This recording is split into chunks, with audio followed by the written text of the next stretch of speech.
install looks not too bad. There are a few bubbles in there, but if you just let it sit for a while, a couple of minutes or hours, then those bubbles should work their way out. So this has been an install of the LK screen tempered glass screen protector for my Galaxy ZFold3, and I also have the camera screen protector on the back also.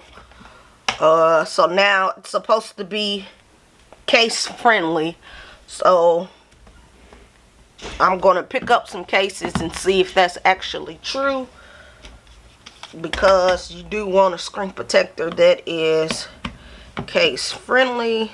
So here I am installing my this is the Unicorn Beetle Pro case, and as you can see, it is case friendly. It fits perfectly around the edges. There is no lifting the screen protector, and I really do love that. So just rate, comment, and subscribe to this YouTube tech channel. I'll catch you in the next video. I'm out.